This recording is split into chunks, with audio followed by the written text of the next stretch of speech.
Sa loob ng maraming taon, ang Iran ay naglalaan ng mga armas, partikular na ang mga Shahid drone sa Rusya. Ang mga armas na yon ay dumarating sa mga barko ng Shadow Fleet na dumadaan sa mga lihim na ruta sa Caspian Sea.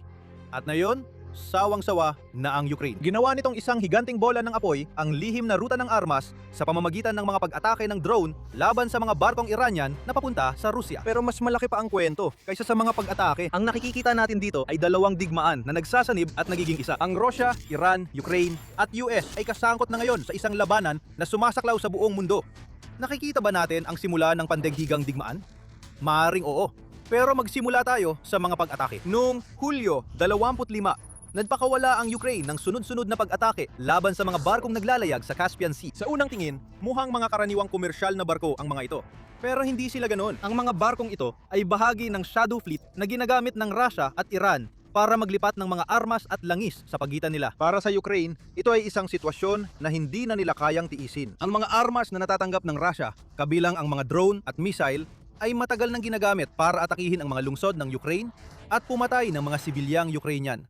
Kaya kumilos ang Ukraine at hindi ito nahihiyang ipaalam sa buong mundo ang mga naging resulta. Sa kanyang opisyal na Telegram account, inihayag ni Pangulong Volodymyr Zelensky ng Ukraine ang mga pag-atake sa buong mundo. Mayroon tayong napakagandang resulta mula sa mga malalayuang pag-atake sa Caspian Sea.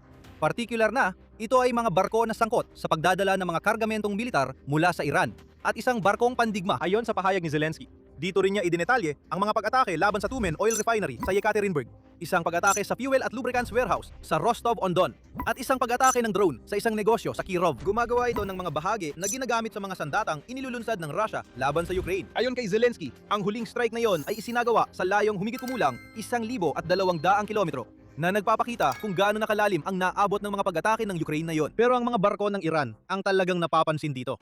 Ang kagagawang ginawa ng Ukraine ay maglunsad ng mga pag-atake laban sa isa pang bansa bukod sa Russia. Malaki ang ibig sabihin nito dahil nangangahulugan ito na ang dalawang magkaibang digmaan ay nagsanib na sa isa at binubuksan nito ang pinto para sa isang pandaigdigang labanan. Marami ang ibinubunyag ng mga kuha mula sa mga pag-atake.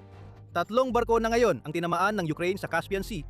Hindi bababa sa 2 sa mga ito ay nagdadala ng mga armas mula sa Iran. Ang mga barkong yon, ang Big A at ang Port Olya 2, bagamat may bandila ng Russia, ay puno ng mga supply mula sa Iran. At sa praktika ay kasing halaga sa Iran at sa mga pagsisikap nitong panatilihing umaandar ang humihinang ekonomiya nito gaya ng kahalagahan ng mga ito sa Russia at sa hangarin nitong ipagpatuloy ang walang tigil nitong pambobomba laban sa Ukraine. Walang awan ay pinakita sa mga barkong ito. Ang makakapal na usok at malalaking apoy ay nagpapakita na hindi lang nais ng Ukraine na hindi na mapaganang mga ito, kundi talagang palubugin. Ito ay isang paglala na hindi pa nakita kailanman sa Caspian Sea. At may malalaking epekto ito. Ang nakikita natin dito ay ang pagbibigay ng Ukraine ng isang matinding babala sa Iran. Sa loob ng maraming taon, ang rehime ng Iran ay nakipagtulungan kay Putin. Bukod sa mga Shahid drone, pumirma ang Iran at Russia ng isang kasunduan sa kooperasyon bandang katapusan ng 2025 na nagpapakita na lalo pang pinapalalim ng dalawang bansa ang kanilang ugnayan. Para sa Ukraine, nagsanib na ang mga digmaan. Maaaring nilalabanan ng Iran ang US sa Gulpo at sinasalakay ng Russia ang Ukraine sa sariling teritoryo nito.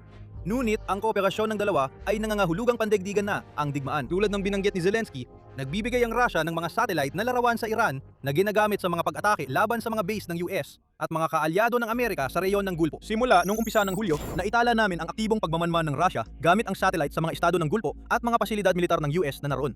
Ang mga larawang ito ay kalaunan lumalabas sa Iran, ipinahayag ni Zelensky sa kanyang talumpati noong Hulyo 25 ng gabi sa mga mamamayang Ukrainian. At ididagdag pa niya, may malinaw na kaugnayan sa pagitan ng mga larawang kuha ng satellite ng Russia sa mga lugar na ito at mga pag-atake ng Iran bago ang mga pag-atake, bilang paghahanda sa mga ito at pagkatapos upang suriin ang pinsalang na idulot. Noong Hulyo 19 at 20, lamang 4 na base ng himpapawid ang napasama sa lugar na kinainteresan ng mga satellite ng Russia.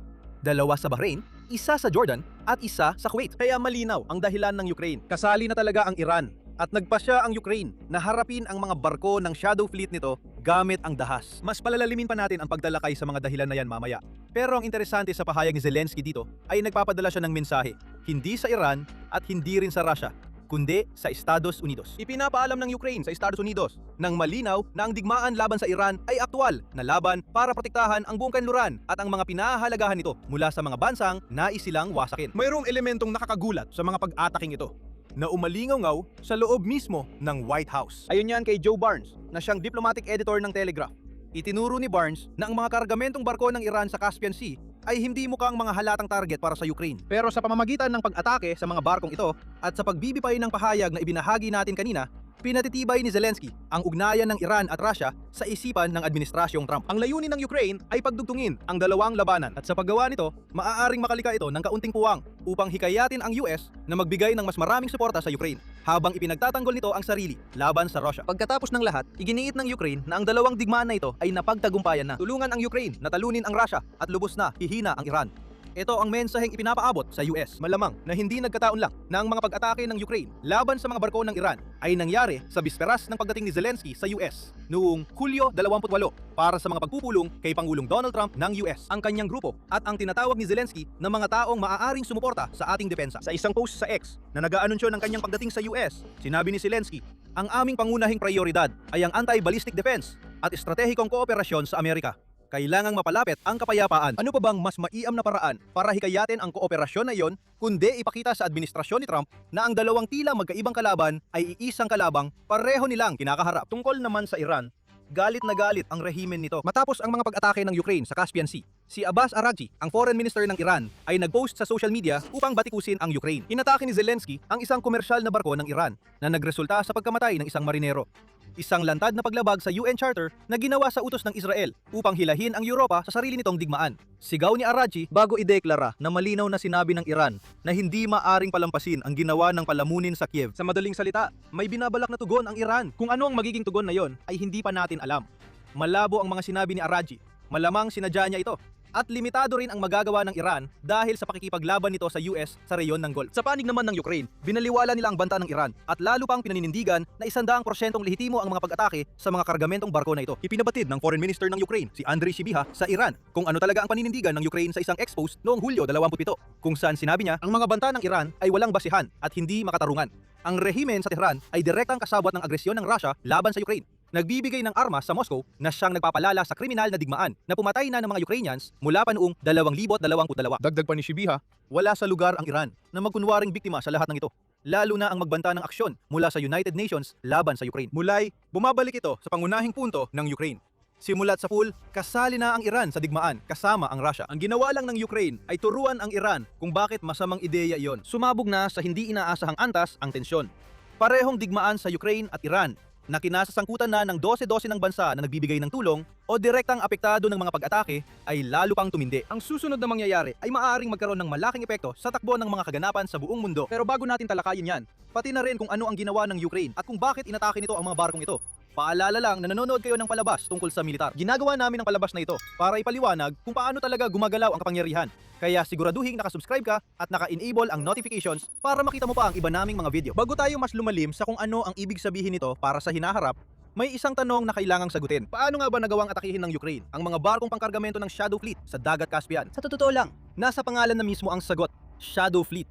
Dapat nakatago ang mga barkong ito. Pinapatay nila ang mga transponder at dumadaan sa mga lihim na ruta para maiwasan talaga ang mga insidenteng katulad ng nangyari. Pareho tayong magugulat na nagawa ng Ukraine ang ganitong uri ng pag-atake. Nangyari ito dahil sa mahusay na paggamit ng intelligence network at mga kagamitan na nagpapaintulot sa Ukraine na subaybayan ang mga barko ng Shadow Fleet habang naglalayag sa Caspian Sea. Sa usaping intelihensya, bahagi ang Ukraine ng proyektong War and Sanctions na sa madaling salita ay isang napakalaking database ng mga target na natukoy bilang bahagi ng kampanya ng agresyon ng Russia laban sa Ukraine. Ang database na ito ay nagtitipon ng open source na datos, impormasyon mula sa mga katuwang ng Ukraine tungkol sa mga barkong nasangsyonan, satellite imagery at marami pang iba upang bigyan ng Ukraine ng listahan ng mga posibleng target na atakihin. Parehong nasa database na yon ang Big A at ang Port Olya 2. Maaari mo hanapin ang mga ito mismo at makikita mo ang impormasyon tungkol sa mga barko pati na rin ang mga dahilan kung bakit sila naging target. Isang listahan ng mga pantalan na kanilang pinuntahan at maging ang impormasyon tungkol sa mga bandila na kanilang ginadamit upang subukang magtago sa paningin ng iba. Kaya alam ng Ukraine kung ano ang gusto nitong tamaan. Pero kailangan pa ring hanapin ng Ukraine ang mga kahina-hinalang barkong ito habang naglalayag sila sa Caspian Sea. Ang maaaring nangyari dito ay pinagsama ng Ukraine ang lahat ng datos na nakolekta na nito gamit ang isang dedicated synthetic aperture radar na natanggap nila mula sa Finland. Ang radar na yon ay pinundohan ng mga tao sa Ukraine noong Hunyo 2022, nakalikom sila ng higit pa sa planong $13 milyong sa loob ng 3 araw na orihinal na layunin ay bumili ng Bayraktar drones mula sa Turkey. Nang malaman ito ng Turkey, ibinigay nila bilang donasyon ang mga drones sa Ukraine. Kaya naiwan ang $18 milyong para sa pagbili ng isang maituturing na spy satellite na magagamit ng Ukraine para subaybayan ang galaw ng mga target.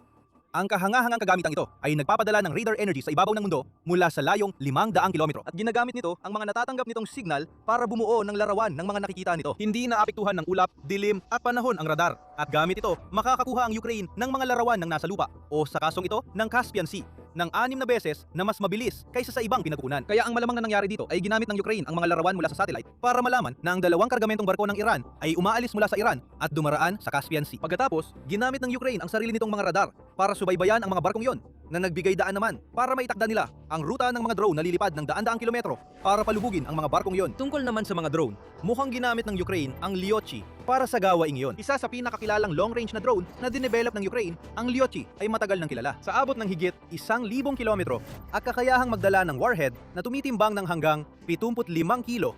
Sapat na sapat ang layo at lakas nito para marating ang Caspian Sea at butasin ang kahit anong barkong susubok na dumaan dito. Pinaniniwalaan din na ang Lyochi ay may navigation system na gumagamit ng artificial intelligence, kaya mas mahirap para sa mga electronic warfare device na ilihis ito sa ruta nito. At sa isang nakakaintrigang pagbabago, iniaangkop ng Ukraine ang drone bilang isang tagadala ng cruise missile. Ayon yan sa ulat ng United 24 Media noong Hulyo 21 na nagsasabing kamakailan ay ipinakita ng Ukraine ang isang bersyon ng Lyochi na kayang magdala ng 4 na compact air-launched cruise missiles na sa esensya ay ginagawang isang unmanned bomber ang drone. Hindi yon ang bersyon ng Lyochi na ginamit laban sa mga barko ng Iran at ng Russia. Ang mga kamikaze drone ang gumawa ng pinsala, pero nakaka-interes makita kung ano ang inihahanda ng Ukraine para sa hinaharap ng kanilang digmaan laban sa Russia. At sa ngayon ay tila lumalalang alitan nila sa Iran. Sa usaping hinaharap, ang malaking tanong ngayon ay kung sapat na ba ang dahilan ng Ukraine para sa kanilang pag-atake sa Caspian Sea upang maiwasan ang labanan laban sa Iran, o kung porsigido ang Iran na tuparin ang kanilang banta ng pagganti. Alam natin kung bakit ginawa ito ng Ukraine. Matagal nang matatag ang linya ng supply sa pagitan ng Iran at Russia, at sa Caspian Sea dumadaan ang karamihan sa mga drone na papunta sa Russia mula Iran. Nagpadala sila ng mensahe, hindi naligtas ang dagat para sa mga barko ng Shadow Fleet. Gusto ng Ukraine na mapilitan ang Iran na isaalang-alang ang panganib ng pakikipagtulungan sa Russia marahil sa layuning putulin ang ugnayan ng dalawang bansa o kahit papaano ay sirain ito ng sapat para mapilitang bawasan ng Iran ang suporta nito. Pero may timing din na dapat isaalang-alang gaya ng nabanggit natin kanina. Ang pag-atake ng Ukraine ay nangyari sa panahong masasabing pinakamalakas ang ugnayan ng US at Ukraine kumpara sa ibang panahon sa ikalawang termino ni Trump. Dagdag pa rito, nagkaroon ng pagkakataon ang Ukraine na umatake muli sa Russian Shadow Fleet dito. Iyan ang naging malinaw na focus ng Ukraine nitong nakaraang buwan dahil sa sunod-sunod na drone strikes sa Black Sea at Sea of Azov na nagpatumba ng halos 200 fuel tankers, cargo vessels at mga tugboat sa dalawang dagat na yon. Malamang na tinitingnan ng Ukraine ang ginawa nito sa Caspian Sea bilang pagpapalawig ng digmaan sa Ukraine at hindi bilang pagbubukas ng bagong front na pinagsasama ang dalawang magkaibang digmaan. Pero maaring iba ang pananaw ng Iran tungkol dito. At iyan ang dahilan kung bakit maaring makita natin na ang mga regional na labanan ay lumaki pa tungo sa mas malawak na digmaan. Para sa Iran, ang mga barko ng Shadow Fleet na winasak ng Ukraine ay hindi basta-basta mga cargo vessel na madaling palitan. Pareho silang may dalang mga armas na kailangan ng Iran upang maibenta sa Russia para masuportahan ang naghihingalo nitong ekonomiya. Ang Dagat Caspian ay nagsisilbing lifeline para sa Iran habang sinusubukan nitong tiisin ang mga pambobomba ng US at pagharang sa Strait of Hormuz na layuning pahinain ang ekonomiya ng Iran. Bagamat ang mga pag-atake ng Amerika sa Iran ang laging laman ng balita, ang tunay na nakakasirang epekto ay ang pagsisikap ng bansa na pigilan ang paglabas ng langis mula mismo sa Iran na maaaring magpilit sa rehimen ng bansa na sumuko sa pressure ng Amerika. Sa panahon ng Operation Epic Fury, inangkin ng US na ang contra-blockade na ginawa nila sa Hormuz ay nagkakahalaga sa Iran ng $500 milyong bawat araw. Noong ika-5 ng Hunyo, iniulat ng Al Jazeera na mas mababa pa sa ika-6 na bahagi ng langis ang nai-export ng Iran kumpara sa naibebenta nila bago nagsimula ang digmaan laban sa US. Ang export ng krudong langis ng bansa ay pinakamababa na sa loob ng 6 na taon at nag-iwan ito ng halos $6 na bilyong na butas sa ekonomiya ng Iran. Itinuro rin ng Iran International ang katulad ng sitwasyon para sa non-oil trade ng Iran. Binanggit na sa huli, ang Iran ang pinakamalaking talo dahil sa mga blockade sa Hormuz. Itinuro ng outlet ang non-oil trade ng Iran sa China na umabot lamang sa $30 milyong mula Marso hanggang Hunyo 2026. Iyan ay 75% na mas mababa kumpara sa kaparehong panahon noong 2025 na nagtala ng $3.3 bilyong. Nawalan din ng Iran ng kalakalan sa mga kapitbahay nito sa Gulpo. Noong 2025, umabot sa 51% ng kabuuang non-oil sales ng Iran ang kalakalan sa mga kapitbahay nitong bansa.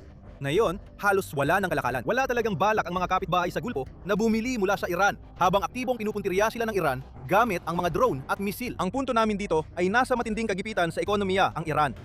Ang kalakalan nito sa Russia sa pamamagitan ng Caspian Sea ay isa sa ilang natitirang lifeline ng ekonomiya ng Iran habang tinitiis nito ang matinding presyur na dulot ng digmaan nito laban sa US. Ginawang mas delikado ng Ukraine ang paggamit sa lifeline na yon. Iyan ay isang biyaya para sa US na tiyak na matutuwa kapag nakita nilang mas lalo pang nawawalan ng pera ang Iran. Pero para sa Iran, ang nangyari sa Caspian Sea ay maaaring mag-udyok sa isang bansang desperado na gumawa ng isang kabaliwan sa pamamagitan ng direktang pag-atake sa Ukraine. Kahit gaano pa ito kabaliw pakinggan, posible pa rin sa tiyura ang ganitong pag-atake. Hindi ito mangangailangan ng mga sundalo. Hindi magpapadala ang Iran ng mga sundalo papuntang Russia. Lalo na't kailangan ng Iran ang mga sundalong yon sa kanilang sariling bansa para protektahan laban sa posibleng banta ng isang paglusob ng US sa lupa. Pero, ang meron ang Iran ay mga ballistic missile. At ayon sa isang artikulo ng iPaper noong Hunyo 26, isinasaalang-alang ng rehimen ang isang paghihiganting missile strike laban sa Ukraine bilang tugon sa nangyari sa Caspian Sea. Iniulat ng outlet ang mga komento ni Babak Tagavi, isang Iranian na mamamahayag na pangmilitar. Bagaman walang opisyal na pahayag ang Iranian Revolutionary Guard Corps Aerospace Force, iniulat na ipinaabot nila sa ilang miyembro ng parlamento at mga mamamahayag na malapit sa rehimen na pinag-iisipan nila ang isang ganting ballistic missile strike laban sa isang estratehikong target sa Kiev. Sinabi ni Tagabi sa iPaper at idinagdag na ang pagpapanatiling hindi opisyal ng lahat ng ito ay magbibigay rin ng kapani-paniwalang paraan para maitanggi ang ganitong pag-atake. Pagkatapos ng lahat, ginagamit na ng Russia ang mga Iranian na missile. Ipapaliwanag lang ng Iran na ang Russia ang nagsagawa ng pag-atake at hindi ang Iran. Mayroon ding mga missile ang rehimen na kayang umabot sa Ukraine kahit na kailangan nilang lumipad ng napakalayong distansya para magawa iyon. Ang Gada, Sakil at Imad ay pinaniniwala ang may abot na humigit kumulang 2,000 kilometro, habang ang Kasemsha ay sinasabing kayang lumipad ng hanggang 4,000 kilometro. May paparating na pag-atake. Malamang yun na ang huling missile na gagamitin ng Iran. May 2,000 kilometro na bersyon ng Kasemsha ang Iran na may dalang 1,500 kilong warhead. Malamang mas maliit ang warhead na ito sa 4,000 kilometro na bersyon. Kaya mas malayo ang naabot nito. Kung magpapakawala ang Iran ng alinman sa mga missile na ito sa Ukraine, magiging iisa ang dalawang digmaan. Ang US na nagulat sa galitong lantad na pag-atake at nag-aalala na sinusubukan ng Iran na gumawa ng mga sandatang nuclear na maaring ikarga sa isa sa mga missile na ito ay mapipilitang kumilos. Mas marami pang pag-atake sa Iran ang susunod. At maaring sa wakas ay makuha ng Ukraine ang dagdag na tulong na gusto nito para ipagpatuloy ang laban nito sa Russia. Ang direktang pag-atake ng Iran sa Ukraine ay maaari ring magbukas ng daan para sa mga puwersa o kagamitan ng Russia na pumunta sa Iran upang tumulong sa depensa laban sa US. Dalawang labanan na dati ng magkaugnay ay magiging bahagi na ng iisang digmaan. Isang pandaigdigang digmaan. Isang digmaan na nagsisimula sa 4 na bansa, ngunit maaring lumawak at lamunin ang Gulf, Europa at marami pang ibang bahagi ng mundo. Hindi pa rin nadadala ang Rusya.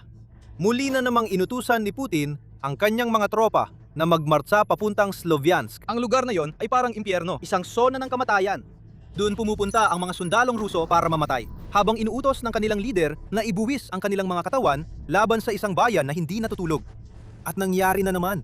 Inihanda ng Ukraine ang bitag. Akala ng Russia ay nabutas nila ang frontline ng Sloviansk, pero doon na sumara ang bitag. Pinulbos ng Ukraine ang bawat sundalong Ruso na inutusan nilang sumugod diretso sa impyerno. Nagsimula ang kapalpakan ng Russia sa Sloviansk sa isa na namang pagsugod.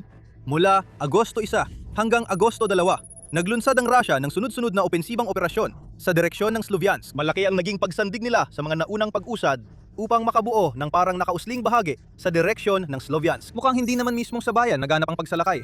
Ipinapakita ng mga combat map na malamang ay naganap ang opensiba mga 15 kilometro sa labas ng Sloviansk. Gayunpaman, mahalaga ang distansyang yon. Ibig sabihin nito, nailagay na ng Russia ang Sloviansk sa abot ng kanilang artilyerya.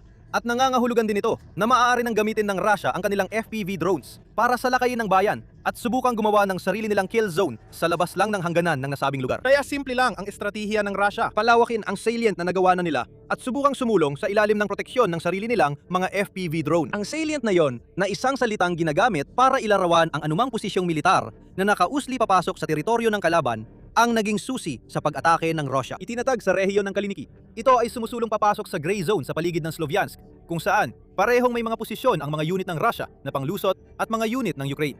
Walang tunay na kumokontrol sa mga gray zone. Umaabot ng ilang kilometro ang mga zone na ito. At dito, nagaganap ang karamihan ng labanan. Ngunit hindi ito ang uri ng labanan na inaasahan mo. Walang malalaking pagsulong sa frontline o malawakang mekanisadong pag-atake na nagaganap. Ang madalas na nangyayari ay ang mga unit ng Russia ay palihim na pumapasok at ang mga unit ng Ukraine naman ay nagsasagawa ng search and destroy missions. Laganap ang mga drone sa lahat ng dako at sa isa sa mga gray zone na ito, doon itinatag ng Russia ang kanilang salient sa direksyon ng Sloviansk. Sa isang banda, magandang bagay ito para sa Russia.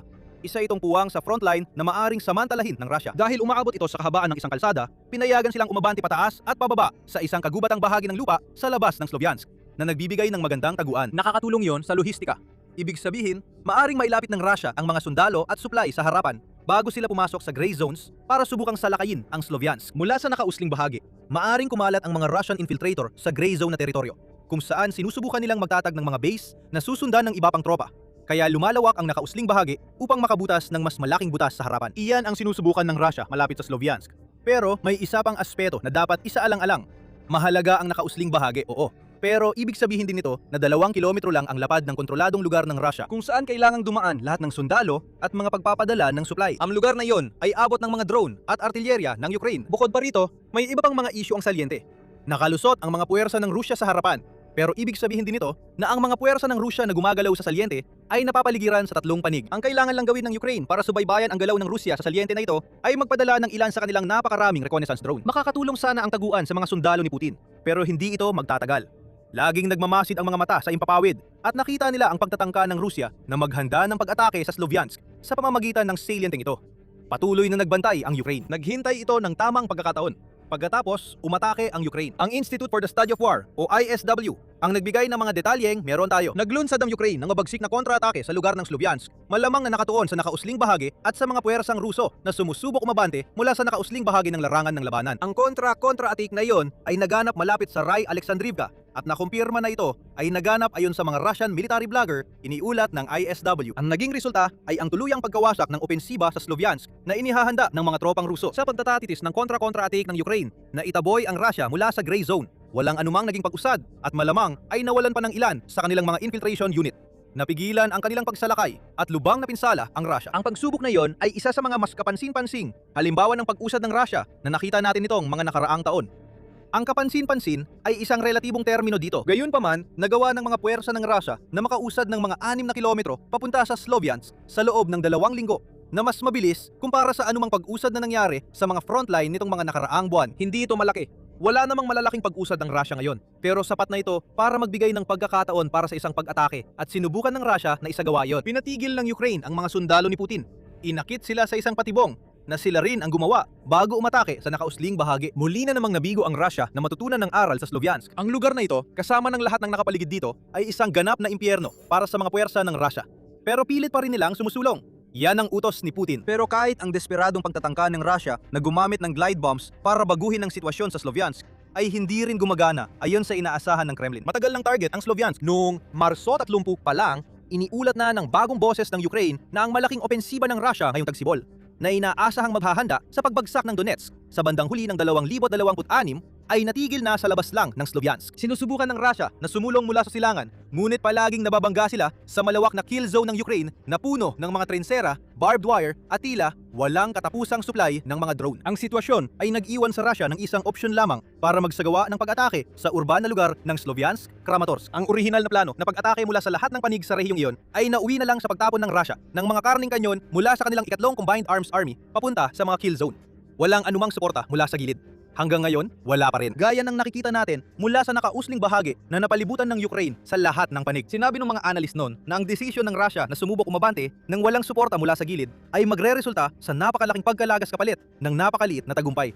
Tama ang mga analyst na yon. Pagsapit ng Hulyo 1, ang Center for Strategic and International Studies o CSIS ay nakakalap na ng sapat na datos upang ipakita kung gaano kaawa-awa ang bilis ng pag-abante ng Russia gamit ang estratehiyang ito. Napansin ng outlet na sa pagitan ng Disyembre 2025 at Hunyo 2026, umabante lang ng 15 kilometro. Ang mga puwersa ng Russia sa direksyon ng Sloviansk na may bilis na humigit kumulang 70 metro bawat araw. Hindi mo kailangang maging Usain Bolt para takbuhin ang distansyang yan sa loob ng mga 10 o 15 segundo. Pero inabot ng Russia ng isang buong araw para umabante ng ganoon kalayo sa loob ng mahigit 6 na magkakasunod na buwan. At kahit ganoon, nanatili pa ring mga 20 kilometro sa silangan ng mismong Sloviansk ang mga puwersa ng Russia. Batay sa bilis ng kanilang pag-abante, aabutin pa ng Russia ng karagdagang 222 araw bago makarating sa laylayan ng lungsod. Sa madaling salita, sa simula pa ng 2027, mapupunta ang Russia sa posisyon na talagang magsagawa ng isang tunay na pag-atake. At sa tuwing may nangyayaring katulad ng nangyari noong unang bahagi ng Agosto, napapaurong ang mga puwersa ng Russia. Ang military analyst na si Clemente Molin ay mahusay na nagbuod ng sitwasyon sa labas ng Sloviansk at sa karamihan ng harapan sa isang post noong Hulyo 31 sa X, kung saan sinabi niyang ang mga bukirin sa silangang Ukraine ay nagsisimula ng magmukhang chessboard. Kalat ang mga trinsera kasama ng iba pang mga fortification na sa esensya ay naghati sa teritoryo sa labas ng Sloviansk sa magkakahiwalay na parisukat na ginawang mga kill zone ng Ukraine na punong-puno ng mga drone. Noong 2026 lamang, mahigit 3,800 kilometro ng mga trinsera ang nahukay ng Ukraine at malamang ay patuloy pa silang naghuhukay. Bawat trinsera ay inilagay upang pigilan ang pag-usad ng Russia gamit ang mga tangke at armored vehicles. Kailangang maglakad ng mga sundalo para makapasok at kailangan nilang mag-navigate sa mga trinserang ito para makarating sa lugar na iniutos sa kanila. Ang ginawa ng Ukraine ay parang chessboard ng mga depensa. Bawat parisukat ay puno ng mga drone na umatake sa kahit sinong sundalong Ruso na makita nila. Inakala namin na magkakaroon din ng iba pang mga depensa tulad ng artilyerya na papaputok kapag naitulak na sa posisyon ang mga sundalong Ruso ng mga trinsera. Pati na rin ang mga search and destroy squad na laging nagmamanman. Ganito ang sitwasyon na ginawa ng Ukraine sa labas ng Sloviansk. Bitag pagkatapos ng bitag, pagkatapos ng bitag. At ang tanging magagawa ng mga puwersa ng Russia ay sumablay mula sa isang bitag papunta sa susunod dahil sa kabiguan ng pinakabagong mga pangtatangkang sumulong. Napipilitan ang Russia na umasa sa isang subok at epektibong estratiya upang subukang lumika ng mas paborableng mga kondisyon. Maramihang inilulunsad ang mga glide bomb. Ayon yan sa ISW na nagulat ng mga pahayag mula sa pinuno ng administrasyong militar ng Sloviansk na si Vadim Lyak na nagsabi na nagsagawa ang Russia ng isang pag-atake gamit ang FAB-250 glide bomb laban sa Sloviansk noong umaga ng Agosto 2. Malamang upang suportahan ang tinangkang pag-atake na pinigilan ng kontra-atake ng Ukraine. Hindi ito bagong estratehiya para sa Russia. Ang paggamit ng glide bombs ay hindi lang tungkol sa pagtatakang baguhin ang kalagayan sa labanan. Gusto ng Russia na magdulot ng matinding kaguluhan gamit ang mga sandatang ito. At handa silang pumatay ng mga sibilyan para lang magawa iyon. Isang linggo bago nabigo ang pag-atake ng Russia, iniulat ng RBC Ukraine na nagpakawala ang Russia ng 3 sunod-sunod na glide bomb strikes laban sa Sloviansk sa loob ng 24 na oras, pagsapit ng Hulyo 24, kung saan 16 na tao ang nasugatan. Isa sa mga nasugatan ay isang bata. At iyon ang layunin ni Putin at ng kanyang hukbo. Kung hindi sila makausad sa lupa, maghahasik sila ng takot mula sa himpapawid. Sa totoo lang, mukhang ito na lang talaga ang natitirang epektibong estratehiya ng Russia. Pero hindi nakatulong ang glide bombs sa mga ground forces ng Russia noong Agosto 1 at 2. Pinatalsik ng Ukraine ang mga puwersang iyon. Pinahina ang nakausling posisyon at pinabalik ang Russia sa umpisa. Malinaw na sa puntong ito na ang anumang pag-atake sa Sloviansk ay nangangahulugan ng kamatayan para sa mga tropa ng Russia. Kaya kailangang itanong, bakit patuloy na inuutos ni Putin ang mga pag-ataking ito? May magandang sagot sa tanong na yan, na aming ibubunyag mamaya. Pero bago natin gawin yon, paalala lang na pinapanood mo ang military show. Kung hindi ka pa nakakapag-subscribe, ngayon na ang tamang panahon para pindutin ang button at i-enable ang notifications para hindi mo ma-miss ang alinman sa aming mga video. Mahalaga ang Sloviansk dahil sa isang simpleng dahilan. Bahagi ito ng Donetsk Fortress Belt na kailangang wasakin ng Russia kung nais nitong sakupin ang Donetsk. At sa mas malawak na saklaw, ang buong reyon ng Donbas na matagal nang gusto ni Putin mula nang simulan niya ang kanyang kampanya ng agresyon noong 2014. Ang belt na ito ay binubuo ng 4 na lungsod na magkakasunod sa isang 50 kilometrong linya sa kahabaan ng H-20 highway sa Donetsk. Bago inilunsad ni Putin ang kanyang pananakop, ang 4 na lungsod na ito ay may pinagsamang populasyon na 380,000 katao, kung saan ang Sloviansk ang pinakamalaki sa 4 na may populasyon bago ang digmaan na 105,000 ayon sa ulat ng ISW. Mahigit isang dekada nang pinatatag ng Ukraine ang 4 na lungsod na ito mula nang ilunsad ni Putin ang kanyang kampanya ng agresyon noong 2014. Bawat isa ay punong-puno ng mga depensa. Kaya ang pagsakop sa Fortress Belt ay magiging mas mahirap kaysa sa anumang iba pang estratehikong tagumpay na nakuha ng Russia mula noong kanilang unang paglusob noong Pebrero at Marso 2022. Pinagsama-sama, ang Fortress Belt na rehiyon ay higit 7 beses na mas malaki kaysa Pokrovsk na inabot ng mahigit 1 taon bago nasakop ng Russia at mga 4 na beses na mas malaki kaysa Bakhmut. Ang labanan para dito ay isa sa mga pinakamadugo na nasaksihan natin sa buong digmaan. Bukod pa dyan, ang Sloviansk ay may parehong simboliko at estratehikong halaga para sa Russia. Sa lungsod na ito, unang naitatag ni Putin ang kanyang unang pro-Russian na bridgehead noong 2014 ayon sa ulat ng DW. Nagawang kontrolin ng mga lokal na separatista ang Sloviansk sa loob ng maikling panahon noong 2014 sa tulong ng Russian intelligence. Para kay Putin, ginagawa nitong patunay ang Sloviansk sa kanyang paulit-ulit na pahayag na iisa lang ang mga Ruso at Ukrainyano at nais ng Ukraine na maging bahagi ng Russia. Ngunit ang rehimeng namumuno sa Kiev lang ang pumipigil dito. Ang pagsakop sa Sloviansk ay mangangahulugan ng pagtatapos sa sinimulan ng Russia mahigit 1 dekada na ang nakalipas. Sa mas malawak na konteksto ng digmaan na nagpatuloy ng 4.5 taon na siya ring nagpapasinungaling sa lahat ng simbolikong pahayag ni Putin, nagbibigay rin ng Sloviansk ng daan sa M03 highway. Ang highway na yon ay nag-uugnay sa Kiev papuntang Kharkiv at pagkatapos ay patungong Donetsk. At sa huli ay papasok sa reyon ng Russia na Rostov-on-Don. Kung makokontrol ng Russia ang highway na ito, maaari nitong putulin ang access ng Ukraine sa hilagang kanluran ng bansa. Iiwan ng nakahiwalay ang Sloviansk at mapipigilan ang Ukraine na gamitin ang highway na yon para magdala ng mga tropa at supply papuntang Donetsk. Mahihirapan din ang Ukraine na palitan ang mga sundalo sa Donetsk na magbibigay daan sa Russia na paulit-ulit na atakihin ang mga depensang Persang lalong napapagod. Sa lahat ng ito, makatuwiran na patuloy na nagsasagawa ng mga pag-atake ang Russia patungong Sloviansk kahit na maraming namamatay at paulit-ulit silang nahuhulog sa mga bitag kapag iniisip nilang nabutas na nila ang mga unang linya ng depensa. Simple lang ang plano ng Russia. Una, kukunin nila ang Liman na ayon sa ahensyang balita ng Russia na TASS ay nasakop na noong katapusan ng Hulyo. Mula sa Liman, susugod ang Russia papasok sa Sloviansk at daraan dito na magbibigay naman sa Russia ng kakayahang magsimula ng mga pag-atake laban sa Kramatorsk. Sinasabi ng Russia na natapos na nila ang unang hakbang ng estratehiyang ito. Gayunpaman, ayon sa ulat ng Euromaidan Press noong ika-4 ng Agosto, Taliwas dito ang nangyayari. Diyan ang madalas mangyari kapag sinasabi ng Russia na nasakop na nila ang isang lugar. Ang totoong nangyayari ay nakapasok lang ang mga unit ng paglusot. Ngunit malayo pa sa ganap na kontrol ang kanilang sitwasyon. Malayo pa ang Russia sa pagkakaroon ng ganap na kontrol sa Liman, ayon sa tagapagsalita ng pinagsamang puwersa ng Ukraine na si Viktor Trukhobov. At hanggat hindi pa ganap na kontrolado ng Russia, anumang tangka nilang salakayin ang Sloviansk ay matatapos sa parehong paraan, tulad ng pag-atake noong Agosto 1 at 2. Dahil wala pa ang Russia sa posisyon na kailangan nila para sa matagumpay na pagsalakay laban sa lungsod na bahagi ng Fortress Belt. Kaya ganyan ang sitwasyon ng Russia sa Sloviansk ngayon. Magpapatuloy pa rin sila sa paglulunsad ng mga pagsalakay, pero malayo pa talaga sila bago man lang makalapit sa mga hangganan ng lungsod.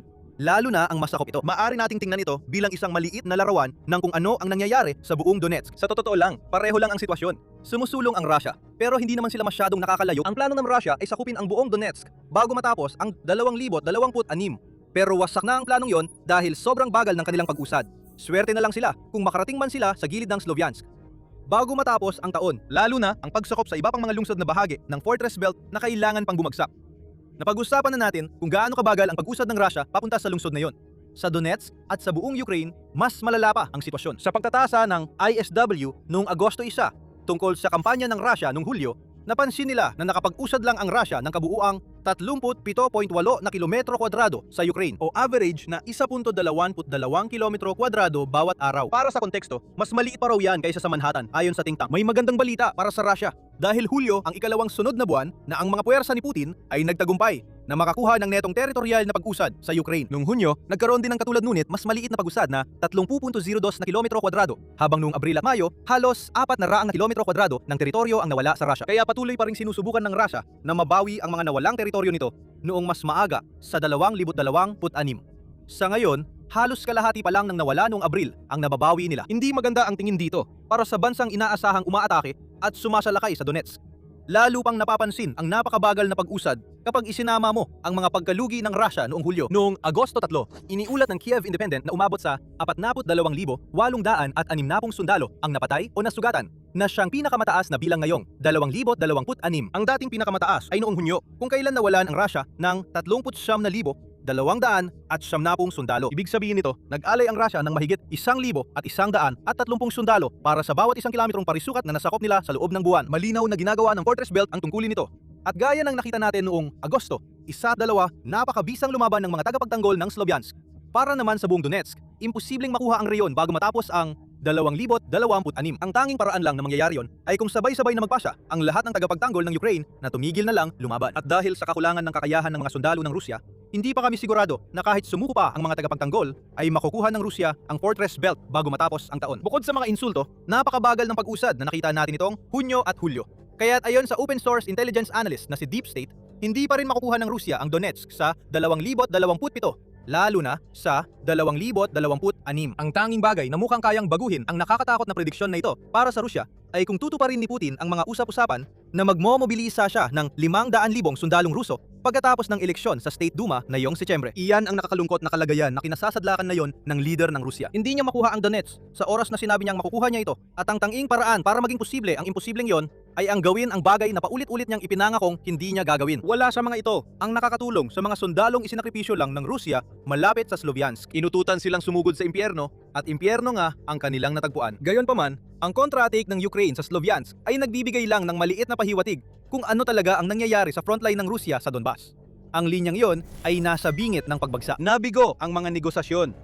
Muling sumiklab ang digmaan sa pagitan ng US at Iran at parehong panig ay lumalaban gamit ang lahat ng kanilang makakaya. Sinabi ni Pangulong Masoud Pezeshkian ng Iran noong Hulyo 20 na ang kanilang bansa ay nasa isang ganap na digmaan na, at sa digmaan ay may mga nasasawi. Nakaranas ng nakalulungkot na mga kasuwalti ang US dahil sa mga pag-atake ng Iran. Hindi palalampasin ang mga pagkawalang iyon ng walang tugon. Lumampas ang Iran sa isang hindi mapapatawad na hangganan sa paningin ng US nang atakihin nito ang isang base ng himpapawid ng Amerika. Akala ng rehimen na kaya nitong makipaglaro sa apoy. Pero nagdala ang US ng matinding apoy nang maglunsad ito ng walang awang pagganti na nagpakita sa rehimen ng Iran na anumang tangka nitong sirain ang US ay ibabalik sa kanila ng 10 ulit na mas malakas. Isang weekend ng karahasan ang nag-iwan sa US sa pagluluksa matapos mapatay ang ilan sa kanilang mga sundalo sa mga pag-atake ng Iran. Ang pinakamasamang pag-atake ay nangyari sa isang base ng himpapawid ng US sa Jordan, kung saan isang missile ng Iran ang nakalusot sa depensa ng himpapawid ng base. Iniulat ng CBS News na ang mga kuha ng pag-atake ay nagpapahiwatig ng paggamit ng precision ballistic missile na dumating ng halos walang babala. Makikita ang mga sundalo na nagmamadaling maghanap ng masisilungan habang bumagsak ang missile na tila sinamahan ng mga Shahid strike drone. Ang pag-atake ay pangalawa na sa loob ng 2 araw na inilunsad ng Iran laban sa base sa Jordan at pang-apat sa loob ng 5 araw na ginamit ng Iran para targetin ang mga pwersa ng US sa Jordan. 12 ang sundalo ang nasugatan sa mga pag-ataking ito. Ang 2 na namatay ay nakilala na bilang unang tenyente Tyler James Fian na 25 taong gulang at Private Isabella Gonzalez na 19 na taong gulang lamang. Pareho silang naka-assign sa Muaffaq Salty Air Base kung saan sila ay nagsilbi bilang bahagi ng mga Air Defense Artillery Regiment ng US Army. Matapos ang pag-atake, inihayag ni US Secretary of State Marco Rubio na bagamat aktibo ang depensang panghimpapawid ng Amerika, hindi ito naging sapat upang mapigilan ang misil na nagdulot ng pinsala. Halos lahat ng mga misil ay napabagsak natin. Sabi ni Rubio, bago niya idinagdag, may isang nakalusot, tumama sa maling lugar. At sa kasama ang palad, talagang nakakalungkot. Mas marami pang trahedya ang tumama sa Amerika makalipas ang ilang sandali. Sa hilagang Iraq, isang ikatlong sundalo ang pumanaw matapos sumali sa pagtatangkang magsagawa ng kontroladong pagpapasabog ng hindi sumabog na Iranian strike drone. Isa pang sundalo ang nasugatan din sa pagsabog. Kaunti lang ang detalye natin tungkol sa insidente bukod doon. Ngunit nagkomento rin si Rubio na nagsabing nagdedecommission sila ng mga bala at nagkaroon ng aksidente sa proseso na yon at sila ay nasaktan. Nagpapasalamat lang kami na may mga ganitong bayaning Amerikanong nakauniforme na naglilingkod sa ating bansa. Nagpahayag din ng pakikiramay si Pangulong Donald Trump ng Estados Unidos na nagsabing, talagang nalulungkot kami, pero alam mo, ang mga magigiting na tao na yon, ang mga dakilang makabayan na nakikipaglaban para hindi magkaroon ng sandatang nuklear ang Iran. Ang tatlong pagkamatay na ito, ang unang naitala sa mga tauhan ng militar ng US sa loob ng ilang buwan at ipinapakita nito na muling tumindi ang labanan sa pagitan ng US at Iran. Ayon sa New York Times, umabot na sa 16 na sundalo ang kabuuang nasawi mula sa panig ng US dahil sa digmaan. Ayon sa BBC, mas mataas pa ang bilang na umaabot sa 17 matapos ideklarang patay ang isang piloto ng US Navy na nawala noong unang bahagi ng Hulyo. Bagamat mukhang hindi pa opisyal na kinukumpirma ang pagkamatay na yon, nagdadalamhati pa rin ng US sa pagkawala ng 3 nitong sundalo. Gayunpaman, nanghako ang administrasyon ng bansa ng ibang bagay matapos ang pinakahuling pag-atake ng Iran sa Muzaffar Salty Air Base, parusa. At ang parusang yon ay ipinatupad sa pamamagitan ng matinding pagpapaputok ng mga armas. Ipinapakita nito sa Iran na maaaring makalusot ang isang ballistic missile sa depensang panghimpapawid ng Amerika. Ngunit, wala itong magagawa para pigilan ng US na magpadala ng 12-12 ng sarili nitong mga missile kasama ang mga bomba at anumang iba pang sandata na piliin ng US na pakawalan sa mismong lupain ng Iran. Noong Hulyo 19, iniulat ng AP News na nagsagawa ang militar ng US ng sunod-sunod na mapanirang airstrike buong araw bilang mabilis na parusa sa rehimen ng Iran dahil sa pagkamatay ng mga sundalong Amerikano. Ang mga strike, bagamat ganti, ay tactical din. Ang mga ito, kasama ng lahat ng iba pang ginagawa ng US nitong mga nakaraang araw, ay idinisenyo upang pahinain ang kontrol ng Iran sa Strait of Hormuz. Kapag bukas, ang kipot na yon ang dinaraanan ng halos 20% ng supply ng langis sa mundo. Pero mula nang muling sumiklab ang digmaan sa pagitan ng Iran at US, muling nabara ang kipot dahil gumagamit ang Iran ng mga asimetrikong taktika para gawing delikado ang paglalayag sa Hormuz para sa karaniwang barkong pangkalakal. Ang karamihan ng mga paghihiganting pag-atake ng Amerika ay naganap sa riyon malapit sa Sirik na matatagpuan sa Strait of Hormuz, na malamang ay nagsilbing lunsaran ng mga drone at mabilis na bangka na ginagawang imposible ang pagdaan sa Hormuz. Iniulat ng AP News na ayon sa ahensyang pangbalita ng Estado ng Iran, ang IRNA, ang unang mga pag-atake ay naiulat bandang 1:30 ng lokal na oras na naganap sa timog na lalawigan ng Hormuzgan. Ang mga sumunod na pag-atake ay naganap sa Bandar Abbas na tahanan ng isang malaking base ng hukbong dagat na ginagamit ng rehimen upang kontrolin ang Strait of Hormuz at Hajabad na nasa lalawigan ng Hormuzgan. Mukhang tumama rin ang US sa isang lokasyon malapit sa isla ng Kesh na matatagpuan sa loob ng Strait of Hormuz at pinaniniwalaang mayroong isang napakalaking underground missile fortress. Nagbigay pa ng karagdagang impormasyon ang PBS tungkol sa mga tinarget ng US. Iniulat nito na tinarget ng US Central Command ang mga surveillance site, infrastruktura ng militar para sa lohistika, underground na imbakan ng armas, at mga kakayahang pandagat sa kanilang sunod-sunod na paghihiganting pag-atake. Pinaniniwala ang tinamaan ng mga pag-atake ng US ang isang planta ng kuryente at isang planta ng desalination sa Hormuzgan. Ang huli ay isang napakatumpak na pag-atake.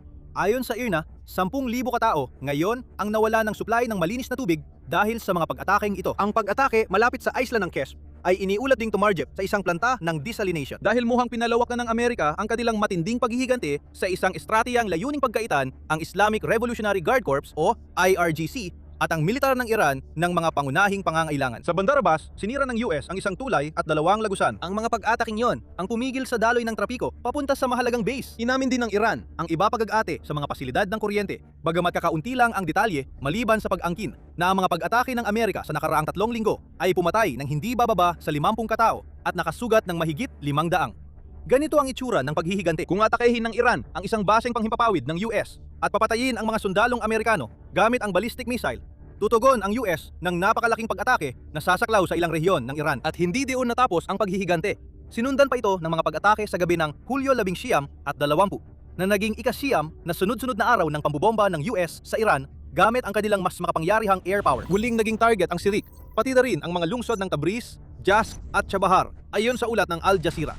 Muli, ang layunin ay pahinain ang kontrol ng Iran sa Strait of Hormuz at nagkomento ang militar ng US na ang kanilang layunin ay pahinain ang kakayahang militar ng Iran na ginagamit sa pag-atake sa mga komersyal na barko at mga marinong dumadaan sa Strait of Hormuz. Ang serye ng mga pag-ataking ito ay nangyari hindi pa ganoon katagal bago gawin ang bidyong ito at wala pa tayong kumpletong detalye tungkol sa mga winasak ng US. Sa ngayon, ayon sa mga ulat, may mga pagsabog na nakita at narinig sa mga nabanggit na lungsod at sinubukan ng kalat-kalat na air defense ng Iran na gumanti ng putok. Malamang na may lalabas pang karagdagang impormasyon at hindi na nakakagulat kung malalaman natin na tinarget ng US ang parehong uri ng mga pasilidad sa lohistika at enerhiya na inatake nila sa unang ganting atake nito. Tinama natin sila ng husto ngayong gabi at ginawa natin yon bilang paggalang sa tatlo. Malamang taklong magigiting na patriota. Pahayag ni Trump matapos ang mga pag-atake ng Amerika. Mahihirapan ang IRGC na magdahilan habang ang rehime ng Iran ay muling kailangang maghalungkat sa mga guho ng sunod-sunod na target na matagumpay na winasak ng US. Kahit may kasabihang ang paghihiganti ay pinakamainam kapag malamig, iba ang naging paraan ng US. Apoy ang pinakamabisang paghihiganti para sa Amerika. Sobrang tindi nito na napipilitan ng Iran na pagsisihan ang pagpatay sa mga sundalong Amerikano sa simula pa lang. Gayunpaman, sino mang sumusubaybay sa digmaan laban sa Iran, mula sa paglulunsad ng Operation Epic Fury hanggang sa pinakabagong serye ng mga pag-atake ay alam ang isang bagay. Malayo pa ang katapusan ng labang ito. Siguro, ang digmaan laban sa Iran ay inilarawan ng tuloy-tuloy na pabago-bagong mga pangyayari. Pero kailangang itanong, ano ang susunod na mangyayari? Magbibigay kami ng ilang posibleng sagot sa tanong na yan, maya-maya lang. Pero bago ang lahat, ito ang Military Show.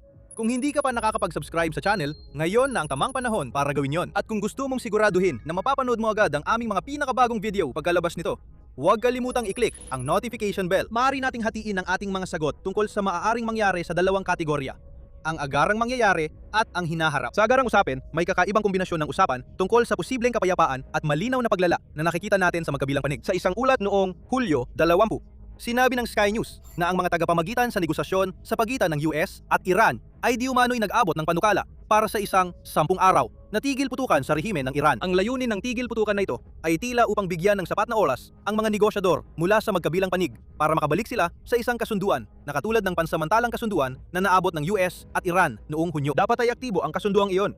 Sa katunayan, nasa kalagitnaan pa lang tayo ng itinakdang 60 araw na panahon na dapat sana ay magbibigay ng kaunting palugit sa mga negosyador. Bukod pa sa muling pagbubukas ng trapiko sa Strait of Hormuz, kinumpirma rin ng Iran ang pagtanggap ng mga mensahe mula sa mga tagapamagitan kahit na tumanggi ang kanilang foreign ministry na magbigay ng detalye. Pero maaaring dahan-dahan pa rin umikot ang gulong ng diplomasya kahit sa gitna ng mga gantihan na pag-atake. At maaaring yon ang pinakamagandang paraan para ilarawan ang nangyayari sa Iran ngayon. Tuwing umatake ang Iran, tumutugon ang US. At kapag ang US naman ang umatake, tumutugon ang Iran. Sinabi na ng pinagsamang hukbong militar ng Iran sa pamamagitan ng state-run media na anumang kasakiman, pananakot, totalitarianismo o kalupitan mula sa panig ng US ay sasagutin nila ng matinding pagganti. Mukhang tutuparin talaga ng Iran ang kanilang sinabi. Maging ito man ay sa pamamagitan ng pag-atake sa mga base ng US o laban sa iba pang mga kaaway o mga bansa sa Gulpo. Muling umatake ang Iran sa Iraq, kung saan nagpadala ito ng drone sa base ng Kurdistan Freedom Party noong madaling araw ng Hulyo 19.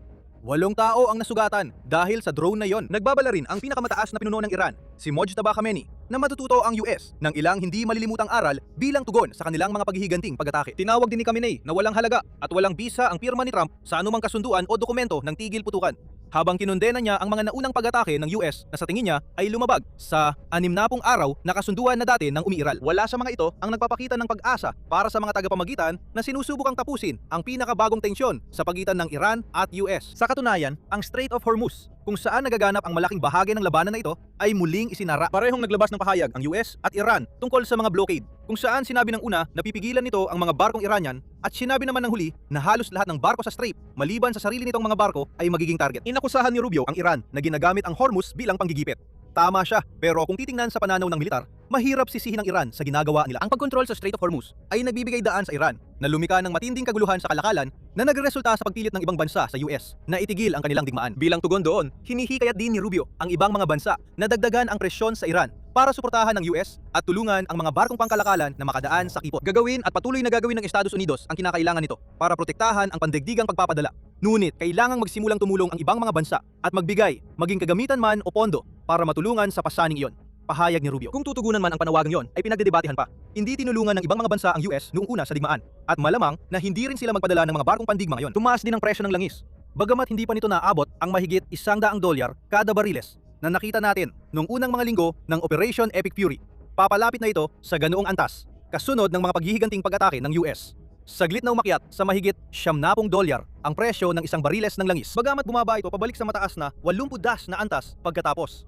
Mahirap asahan na bababa pa ang presyo hanggat nagpapatuloy ang gantihan at nananatiling delikado ang Hormuz para sa mga barkong pangkalakalan. At bukod pa sa lahat ng mga agarang isyong ito, naging malinaw na lumalaki ang panganib na kinakaharap ng mga sundalong Amerikano nagsasagawa ng operasyon sa loob at paligid ng Iran. Hindi pa natin nakita ang ganitong kalaking bilang ng mga namatay sa ganito kaikling panahon mula nung unang mga linggo ng digmaan sa Iran. At mukhang malamang na palalalain pa ng Iran ang kanilang mga pag-atake gamit ang drone at missile habang patuloy ang US sa paglulunsad ng mga atake sa mainland at mga pasilidad sa Strait of Hormuz. Nakakalungkot, ibig sabihin nito na ang tatlong nasawi na naging dahilan ng pagganti ng US mula sa huling bahagi ng weekend hanggang Hulyo 20 ay malamang na hindi pa ang huli. Marami pang missile ang Iran.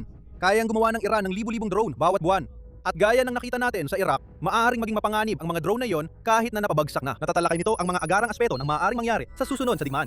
Pero paano naman ang hinaharap?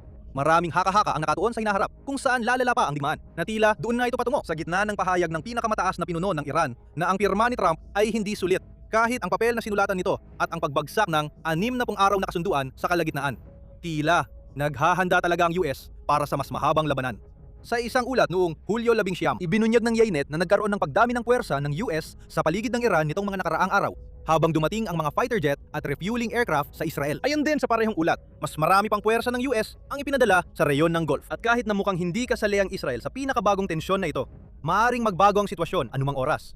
Sa nalalapit na midterm election sa US, gugustuhin ng administrasyong Trump na manatiling kontrolado ang labanan. Pero nakikita na natin kung gaano ito kahirap dahil nagsisimula ng lumala ang labanan. Malamang na makikita natin ang mas malaking pagpapalakas ng puwersa kung magsasagawa pa ng mga ganting atake ang Iran. Dagdag pa, tandaan ang mga pahayag na ibinahagi namin mula kay Masoud Pezeshkian sa simula ng video.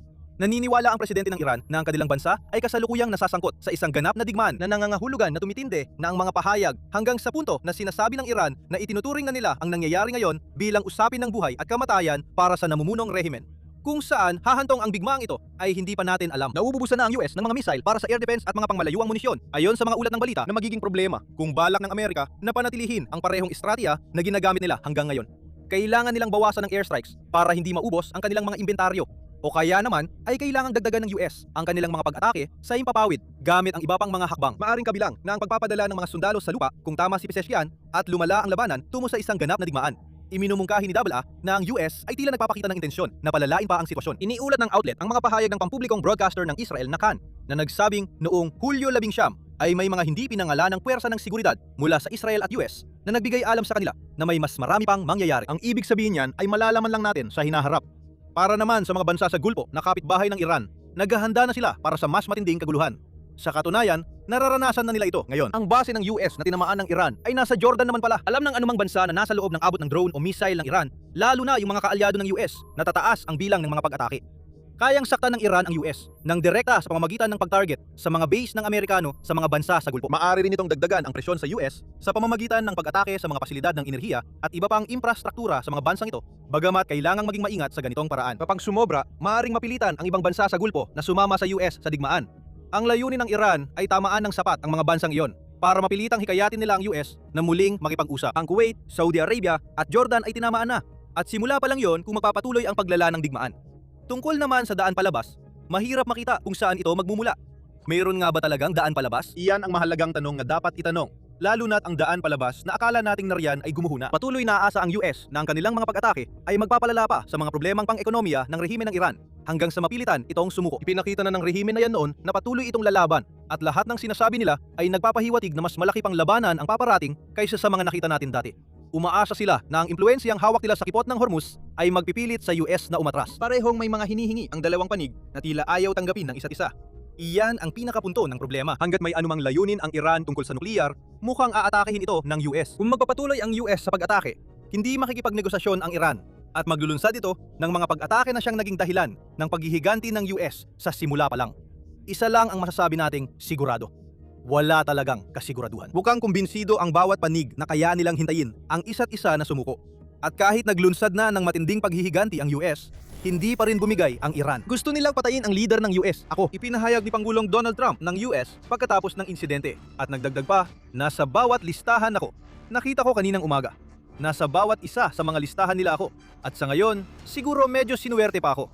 Pero baka hindi magtagal yon. Ano ang natulak sa pahayag na ito? Sinubukan ng Iran na patayin si Trump. Habang nasa Ankara, Turkey si Trump, kung saan nakipagkita siya sa mga leader ng NATO, may binubuong plano sa pinakamadilim na bahagi ng Tehran. Ito ang pagkakataon para sirain ang Air Force One at alisin si Trump sa eksena. Pero nabigo ng US ang plano gamit ang isang matalinong hakbang. At ang sumunod na nangyari ay nagdala ng kahihiyan sa Iran, nagturo sa rehimen ng isang simpleng leksyon.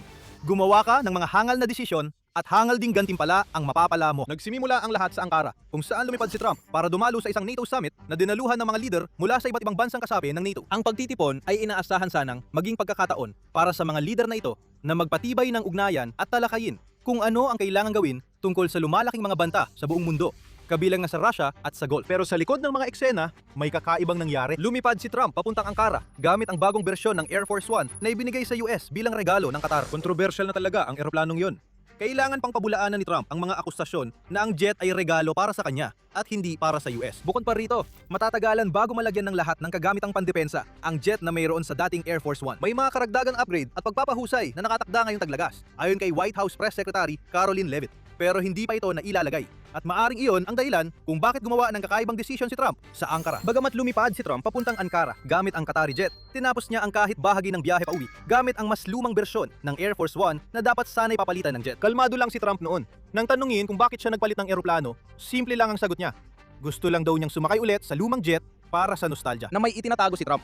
Mas malaki ang dahilan ng pagpapalit niya ng eroplano kaysa doon. Sinusubukan siyang ipapatay ng Iran at sa pamamagitan ng mga tauhan nito, inakala ng rehimen ng Iran na nakuha na nila ang perpektong pagkakataon para mapatay ang Amerikanong presidente. Ayon yan sa isang mainit na ulat noong Hulyo 24 sa New York Times na nagsasabing napilitan si Trump na biglang magpalit ng eroplano dahil sa isang seryosong banta. Aktibong tinatarget siya ng mga proxy forces ng Iran, pati na rin ang Air Force One. Dahil dito, kinailangan gumawa ng mahalagang desisyon ang Secret Service. Papayagan ba nilang gamitin ni Trump ang eroplano ng Qatar kahit alam nilang hindi ito ganap na handa para mapagkatiwala ang harapin ang banta? O dapat bang ilipat ng Secret Service si Trump sa mas lumang bersyon ng Air Force One na kumpleto ang mga panangga nito? Pinili ng Secret Service ang huling opsyon. At dahil doon, napahiya ang Iran nang tuluyang mabigo ang kanilang engranding plano ng asasinasyon. Hindi natin gaanong alam ang mga detalye tungkol sa plano ng asasinasyon na hindi naman nakakagulat. Siguradong hindi papaalam ng Iran ang eksaktong paraan kung paano nila gustong alisin si Trump. At ang US naman ay maingat sa pagbibigay ng detalye dahil ayaw nitong ipaalam sa Iran kung gaano na talaga karami ang nalalaman nito. Gayunpaman, alam natin na ang mga proxy forces na sangkot sa tangkang asasinasyon na ito ay hindi talaga ang Qatari jet ang pangunahing target. Bagamat nagbigay ito ng pagkakataon para sa kanila na umatake. Gusto nilang tamaan si Trump at kung anuman ang eroplanong sinasakyan niya nung oras na yon. Bukod doon, kaunti lang ang sinabi ng White House. Walang opisyal na briefing na ibinigay sa press at ibinunyag ng New York Times na kahit ang mga pangunahing miyembro ng Kongreso at ng administrasyon ay hindi binigyan ng anumang impormasyon maliban sa pagsasabi na ang pagpapalit ay isang pag-iingat lamang. Lumabas na kulang pa ang sinabi nila. Nanganganib ang buhay ni Trump at kinailangan kumilos ng Secret Service. Isang bagay na sigurado tayo, hindi nag-aatubili ang Iran sa pagbibitiyu ng mga banta laban sa buhay ni Trump. Ang kasalukuyang kataas-taasang pinuno ng bansa, si Mohammad Reza Pahlavi, ay naglabas ng isang kawili-wiling pahayag sa X matapos ang tangkang pagpaslang na nagsasabing ipinapangako naming ipaghihiganti ang iyong dalisay na dugo at ang dugo ng lahat ng martir ng dalawang huling digmaan sa pamamagitan ng paghihiganti laban sa mga kriminal at kahiyahiyang mamamatay tao. Ang paghihiganting ito ang hinihiling ng ating bansa at ito ay tiyak na dapat gawin. Ang nakababatang Khamenei ay malinaw na naghahangad ng paghihiganti para sa pagkamatay ng kanyang ama, si Ali Khamenei, noon mga unang yugto ng Operation Epic Fury. At kung ito ang hinihiling ng kataas-taasang pinuno, kailangang tuparin ito ng Iranian Revolutionary Guard Corps. Matagal nang sinasabi mismo ni Trump na siya ay kabilang sa hit list ng rehimeng Iranian. Gaya ng nakita ninyo mula sa CP na nagbukas ng video. At sinubukan na ng Iran ang ganitong bagay noon noong 2024. Dalawang sabwata na may kaugnayan sa Iran laban sa buhay ni Trump ang nabunyag. Iniulat ito ng Time Magazine. Ang una na nalantad noong Hulyo 2024 ay kinasangkutan ng isang Pakistani na lalaki na nagngangalang Asif Merchant na inaresto dahil sa sabuatan na patayin ang ilang politiko ng US, kabilang na si Trump. Kalaunan sa taon, si Farhad Shakeri, isang mamamayan ng Afghanistan, ay inaresto dahil umano'y inutusan siya ng gobyerno ng Iran na gumawa ng plano ng asasinasyon para patayin si Trump. Hanggang ngayon, patuloy pa rin ang mga banta at hindi lang kay Trump ito nakatuon. Noong Hulyo 28, iniulat ng Independent na naglabas ang Iran ng isang nakakabahalang video na pinamagatang "Saan papatayin si Melania?" na nagpapakita ng motorcade ng unang ginang na dumadaan sa New York City at tahasang hinihikayat ang mga mandirigma ng kalayaan na atakihin siya. Pati ang anak ni Trump na si Baron ay hindi nakaligtas sa mga banta. Sa pagtatapos ng video, "Baron Trump, maghintay ka sa amin." Kaya kung nagtataka ka kung gaano kaseryoso ang banta kay Trump sa Ankara, iisa lang ang sagot: seryoso. Malinaw na ipinapakita ng rehimen ng Iran na mataas sa kanilang prioridad ang pagpatay kay Trump at sa kanyang mga kapamilya. Tungkol naman sa kung paano ito posibleng ginawa ng Iran, ang pagbanggit ng mga proxy ay napakalinaw ng ipinahihiwatig. Ayaw ng Iran na direktang patayin si Trump. Alam nito na ang pagpatay sa kasalukuyang presidente ng US at ang direktang pag-ako ng responsibilidad dito ay magdudulot ng matinding kapahamakan at maaring magresulta pa sa pagpapatupad ng Article 5 na magdadala ng 12 ng bansa sa digmaan sa rehiyon ng Gulf.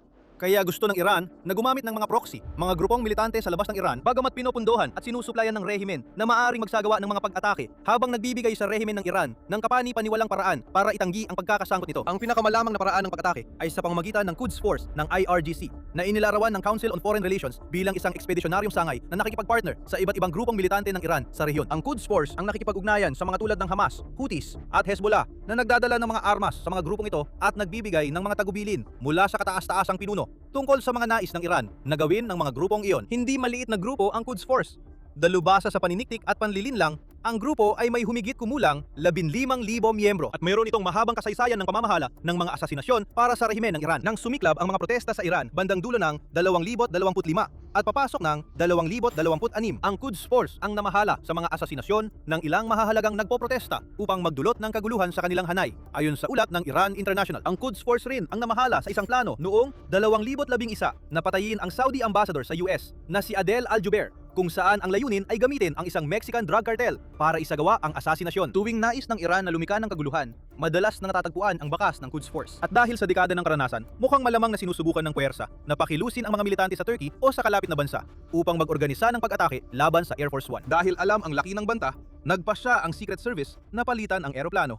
At ito ang dahilan kung bakit ang Qatari jet na ginagamit na yon bilang Air Force One ay kulang sa maraming defensive countermeasures na naka-install sa dating bersyon. Ibinunyag ng The New York Times ito sa isang artikulo noong Hulyo, kung saan sinabi nila na ilang opisyal ang nagsabi sa kanila na ang Qatari jet ay wala ang parehong anti-missile capabilities tulad ng luma na Air Force One. May mga tanong na lumitaw noong 2025 tungkol sa mga ginagawa sa Qatari jet at kung sapat ba ang mga iyon para matiyak ang kinakailangang seguridad. Natanong si White House Communications Director Stephen Chung tungkol sa mga hakbang na iyon matapos lumipat ni Trump ng jet.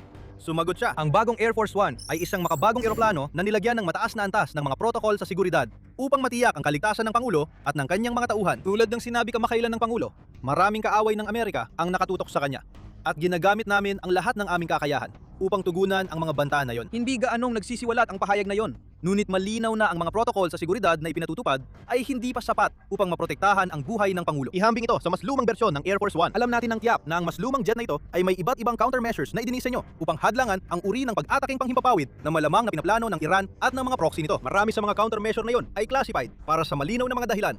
Gayunpaman, alam natin na ang mas lumang Air Force One ay may kasamang electronic warfare suites para sa paglihis ng mga missile, teknolohiya laban sa surface-to-air missile at kaya pa nitong makayanan ang epekto ng electromagnetic pulse habang nasa himpapawid. Idinagdag pa ng simple flying na ang jet ay may infrared countermeasures na ginagamit para sa paglihis ng mga missile. Kabilang na ang ilang Anal-Q 200 at 4 Matador jammer. Dagdag pa rito ang kakayahang maglaman ng hanggang 2,000 na pagkain sa mga gali nito at kakayahan sa aerial refueling, kaya't meron kang jet na ginawa para manatili sa himpapawid ng matagal habang pinoprotektahan ng sarili laban sa mga banta. Sa mga seryosong kaso, nagde-deploy din ang US ng mga fighter jet para samahan ang Air Force One. Bagaman mukhang hindi ito ginawa sa Ankara. Sa lahat na ito, malinaw kung bakit pinili ng Secret Service na lumipat si Trump sa ibang jet. Pero mas nakakagulat ang sumunod na nangyari. Mahalaga ang timing ng tangkang pangpatay na ito at malalaman mo kung bakit maya-maya lang. Una, paalala lang na nanonood ka ng palabas ng militar. Ipinapakita namin sa iyo ang buong kwento. Hindi lang ang mga headline, kaya pindutin mo ang subscribe at i-enable ang notifications kung gusto mong laging nauna sa balita. Balikan natin ang summit sa Ankara. Ang pagpupulong na iyon ay ginanap noong ika-7 hanggang ika-8 ng Hulyo. Naalala mo ba kung ano pang nangyari sa mga petsang yon? Nagsimula ang US ng panibagong serye ng airstrike sa Iran. Bagamat sinabi ni Trump na nagsimula ang serye ng pag-atake bilang ganti sa pambubomba ng Iran sa mga barkong pangkalakal sa Strait of Hormuz, Halos tugma naman ang mga petsa sa timeline. Ika-8 ng Hulyo ang naging ikalawang araw ng halos 2 linggong sunod-sunod na pag-atake laban sa Iran. Ang ikalawang araw ng mga pag-atake ay siya ring ikalawang araw ng Ankara Summit. At malamang na natanggap na ni Trump ang balita tungkol sa banta sa kanyang buhay sa panahong iyon. Noong ika-8 ng Hulyo lamang, nagpakawala ang US ng mga misail at bomba sa lungsod pantala ng Iran na Bandar Abbas, na tahanan ng isang base ng hukbong dagat ng Iran. Pati na rin sa timog baybaying lungsod ng Sirak at sa lalawigan ng Bushehr na siyang kinaroroonan ng pangunahing kompleks ng plantang nuklear ng Iran. Ito ay paghihiganti gaya ng sinabi ni Trump. Ngunit marahil hindi dahil sa nangyayari sa Strait of Hormuz. Maaring pinersonal ni Trump ang banta sa kanyang buhay at itinuring din itong pagtatangka ng Iran na muling simula ng isang labanan na ilang buwan nang may marupok na tigil putukan. Walang pakialam sa mga proxy. Alam ng US na ang Iran ang nasa likod ng mga grupong ito at tinugunan ang tangkang pagpatay sa pamamagitan ng pagpapasabog mula sa himpapawid. Nagtuturo sa Iran ng mahalagang leksyon tungkol sa pag-uudyok sa isang mabagsik na kalaban. Huwag mo nang subukan, Iran. Kahit pahiwatig lang na gusto mong patayin si Trump ay sapat na para magdulot ng kaguluhan sa buong bansa. Ang labing 3 araw ng mga pag-atake na sumunod sa tangkang pagpatay ng Iran ay natapos na ngayon kahit paano. Ika-26 ng Hulyo ang naging ikatlong araw ng maluwag na tigil putukan na ipinatupad na yon upang bigyang daan ang US at Iran na muling simulan ang negosasyon. Hindi ibig sabihin nito na handa nang magpatawad at kalimutan ng US. Tulad ng sinabi ni Ambassador Mike Waltz noong ika-26 ng Hulyo, makikita natin sa mga susunod na araw. Pero huwag magkamali. May mga karagdadang puwersang militar na papasok sa rehiyon. Dapat paniwalaan ng rehimen ang presidente kapag sinabi niyang handa na sila at may nakahandang aksyon at lahat ng opsyon ay bukas. Sa madaling salita, ang 13 sunod-sunod na araw ng mga pag-atake bilang ganti sa tangkang pagpatay ng Iran ay nagsilbing babala lamang. Kung lalabag ulit ang rehimen o susubukang saktan si Trump, mas matindi pa ang susunod na mga pag-atake. Gayunpaman, may tigil putukan muna sa ngayon. Ang tagapagsalita ng Ministeryo ng Kalusugan ng Iran, Hossein Khameneipur, ay nagmarka pa ng unang araw ng tigil putukan sa pamamagitan ng isang post sa social media kung saan sinabi niya, mukhang nagkaroon ng mapayapang gabi ang mahal nating Iran kagabi at walang bahagi ng katawan nito ang tinamaan o inatake. Buong-buo ang katawan ng Iran. Malusog ang ulo ng Iran. Maging si Trump ay tila determinado ring maibalik sa ayos ang mga negosasyon sa kabila ng muntik nang mangyari sa kanya. Gusto ni Trump na isulong ito at tuluyang maisara ang kasunduan. Noong Hulyo 28, iniulat ng Al Jazeera na sinabi ng Pangulo ng US na nagkaroon ng napakamaayos na negosasyon ang Washington at Iran matapos ang pagtigil ng mga opensibang militar. At idinagdag pa niya na may magandang pagkakataon na magkaroon ng tunay na pag-usad sa mga pag-uusap sa unang pagkakataon sa loob ng ilang linggo.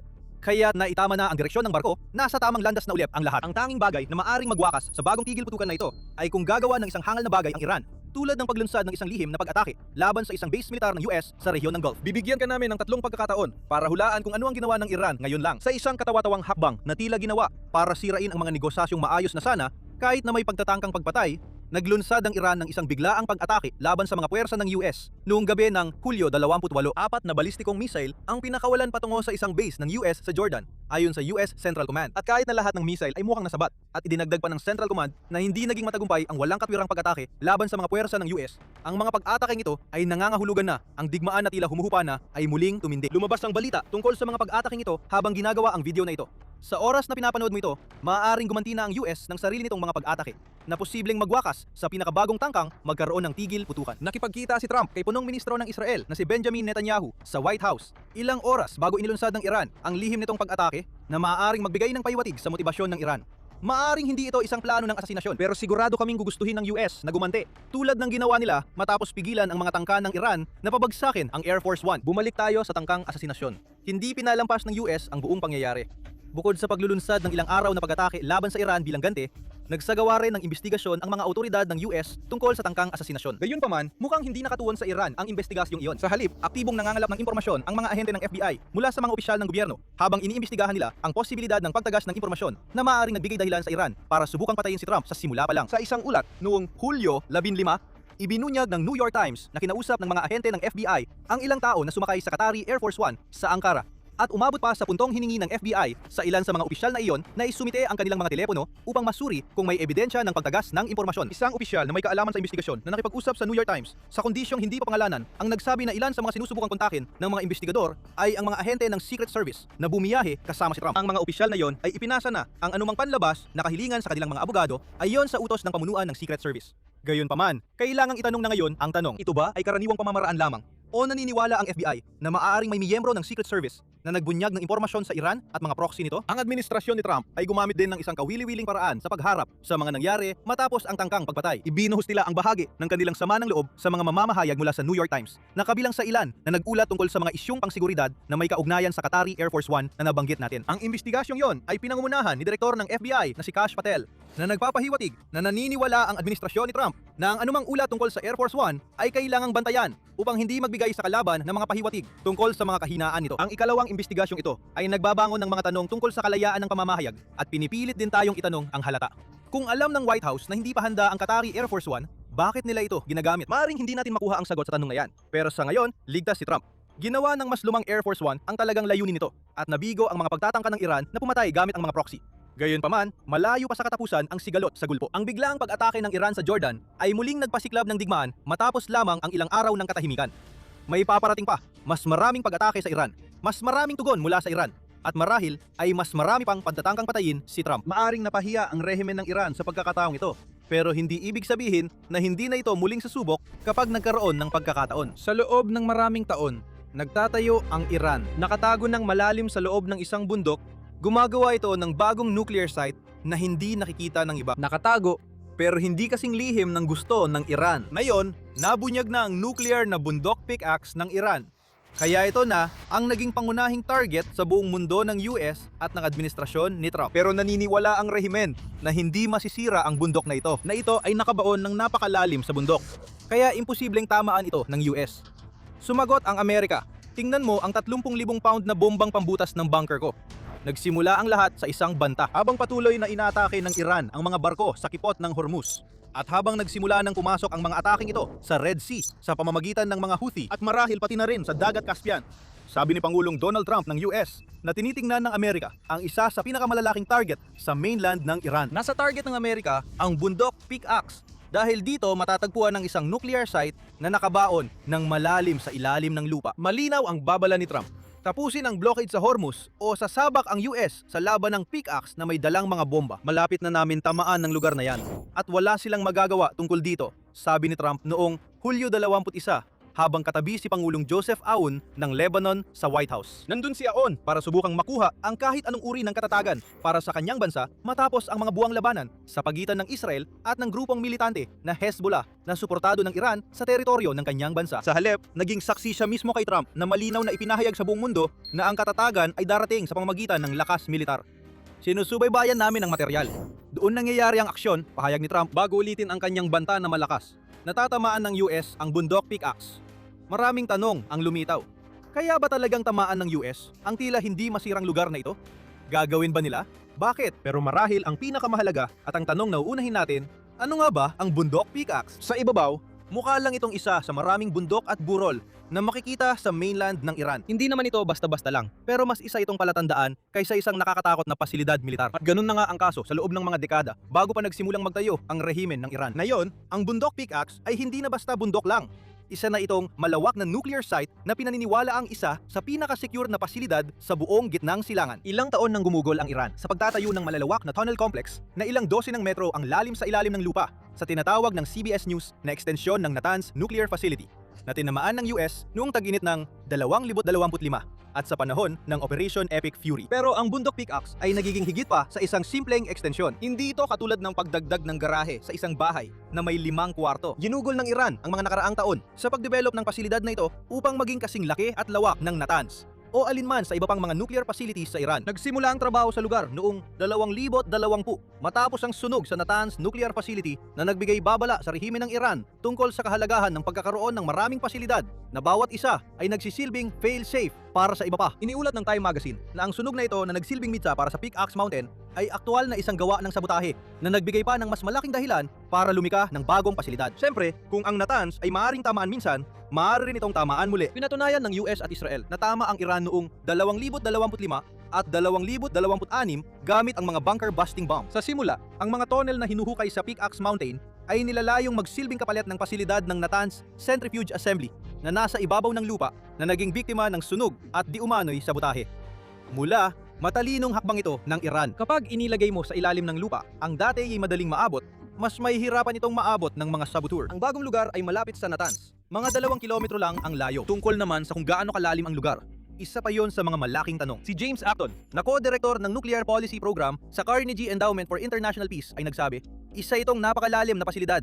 Hindi natin alam kung gaano ito kalalim ng eksakto, pero malamang ay hindi bababa sa 100 metro ang lalim nito. Nagbigay din siya ng nakakabahalang babala para sa US. Wala talagang paraan para sirain ang pasilidad na ito. Ginagawa ng Iran ang lahat ng makakaya nito para palakasin ang opinyong yon sa pamamagitan ng pagtatayo ng mga depensa sa paligid ng bundok pickaxe. Bukod sa ang pasilidad ay hindi bababa sa 100 metro ang lalim sa ilalim ng lupa. Ang bundok mismo ay pinoprotektahan ng ilang anti-aircraft na baterya. Malamang na naroon pa rin ang mga bateryang yon. Hindi tulad ng ilang nuclear sites ng Iran, ang bundok pickaxe ay hindi pa tinatamaan ng mga airstrike ng US na nagpapahiwatig na ang mga air defense sa lugar ay naroon pa rin.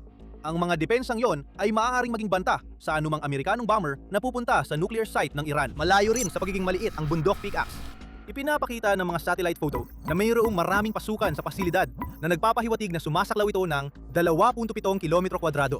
Pero kailangang harapin ng US ang laki nito. Ayon sa Fortune, balak ng Iran na gamitin ito hindi lang para mag-imbak ng mga centrifuge.